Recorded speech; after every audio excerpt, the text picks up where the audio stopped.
ভাবতে পারেন 2.2 মিলিয়ন, অর্থাৎ এত পরীক্ষার্থী সারা বছর ধরে আগ্রহ করেছিল একটা দিনের জন্য, যেদিন পরীক্ষা দিয়ে মাত্র 59,000 সিটের মধ্যে যদি একটাতে ক্র্যাক করতে পারে, যাতে গভর্নমেন্ট মেডিকেল কলেজে এমবিবিএস পড়তে পারা যায়।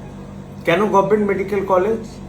গভর্নমেন্ট মেডিকেল কলেজে পড়াশুনো ভালো হয়, তাতে অলমোস্ট কস্ট পড়াশুনোর ভীষণই কম, প্রায় বিনা পয়সায়। আর সারা বছর তারা কিন্তু পড়ে গেছিল ওই একটা দিনের জন্য। তবে হঠাৎ করে দেখা গেল যে ওই পরীক্ষার প্রশ্নপত্র আগেই ফাঁস হয়ে গেছে। প্রথমে ব্যাপারটা ভাবা হয়েছিল না একটা জায়গা দু জায়গা, তারপর দেখা গেল অনেকগুলো জায়গা থেকে পরীক্ষাপত্র ফাঁস হয়েছে এবং 3 মে ওই নিট ইউজি এবছর 2026-এর পরীক্ষা বাতিল করা হলো। এটা বুঝিয়ে দেয় দুটো ব্যাপার। এক নম্বর, এখনো অব্দি এমবিবিএস এর ক্রেজ অসম্ভব বেশি। যে কোনো অন্য পরীক্ষার চেয়ে ডাক্তার হওয়ার জন্য সবাই চেষ্টা করে গভর্নমেন্টের সেক্টরে। নাম্বার 2, আমাদের পরীক্ষক সংস্থা তাদের যে ব্যবস্থা সেটা অনেক ত্রুটিপূর্ণ। কারণ এই নিয়ে বেশ কয়েকবার নিট পিজি, নিট ইউজি বাতিল হয়েছে। আমাদের ডাক্তার হিসেবে এই ব্যাপারটা আমি তীব্র ধিক্কার জানাচ্ছি।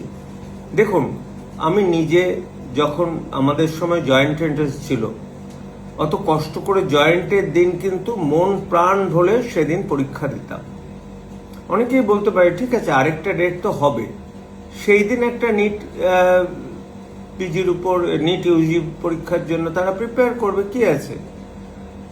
কিন্তু আপনি জানেন না একটা পরীক্ষার পিকে উঠতে কিরকম সময় লাগে সাধারণ ছেলেদের পক্ষে, যারা অত্যন্ত ব্রিলিয়ান্ট না, যারা ধরুন 1 থেকে 100-র মধ্যে থাকবে বলে বলে, তাদের কিন্তু পিকে উঠতে অত সময় লাগে না। কিন্তু সাধারণ ছেলেদের পিকে ওঠা আরম্ভ হয় তার আগের বছর থেকে, এবং তারা বিভিন্ন জায়গায় কোচিং নেয়। তাদের মা বাবারা তাদের সাধ্যের বাইরে গিয়ে কোচিংয়ে পড়ান, তারপরে প্রস্তুত হয়ে থাকে সেই দিনের জন্য। তারপর পরীক্ষা দিয়ে তারা একটু রিল্যাক্সড হয়, তারপর হঠাৎ যদি আবার তাদের মাথায় ভেঙে পড়ে না আবার পরীক্ষা দিতে হবে, জিনিসটা কত খারাপ লাগে, তাই না? সুতরাং আমার মনে হয় এখন থেকে সেন্ট্রাল গভর্নমেন্টের অনেক বেশি কড়া পদক্ষেপ নেওয়া উচিত।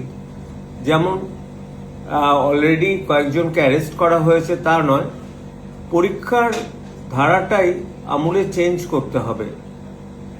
অনলাইন সবকিছুই করা উচিত এবং পরীক্ষা লিক যাতে না হয়, যেরকম বিভিন্ন জায়গায় বিভিন্ন কোশ্চেন পেপার সেট করা উচিত। নিট পিজিতে যেরকম থাকে, আমি জানি না নিট ইউজিতেও বিভিন্ন জায়গায় বিভিন্ন কোশ্চেন পেপার থাকে কিনা। ধরুন একই কোশ্চেন পেপারের 6-7 রকমের কোশ্চেন পেপার থাকে, উত্তর বিভিন্ন জায়গায়, প্রত্যেকটা জায়গায়। কলকাতাতেই হয়তো 6টা কোশ্চেন পেপার 6টা বিভিন্ন পরীক্ষা কেন্দ্রে দেওয়া হলো। সুতরাং একটা যদি কোনো কারণে লিকও হয়, বৃহত্তর ক্ষেত্রে সেটা ক্ষতি করে না। কিন্তু একটা কোশ্চেন পেপার লিক হওয়াও এটা খারাপ প্রতিফলন হয় জনমানুষের। আশা করি সেন্ট্রাল গভর্নমেন্ট এটাকে রেকটিফাই করবেন। আমি একজন ডাক্তার হয়ে এটুকু বলতে পারি, এটা যারা ট্রু অ্যাসপিরেন্ট, যারা ডাক্তারি পড়তে চায়, তাদের কিন্তু মনটা ভেঙে দেয়। তারা বারবার এরকম যদি ঘটতে থাকে, তখন তারা মনে করে 2 নম্বরই পথে ডাক্তারি পড়া যায় কি, সেটা আটকাতেই হবে। কিন্তু বাচ্চাদের এখন থেকে ঠিক রাখতে হবে। রাখলাম।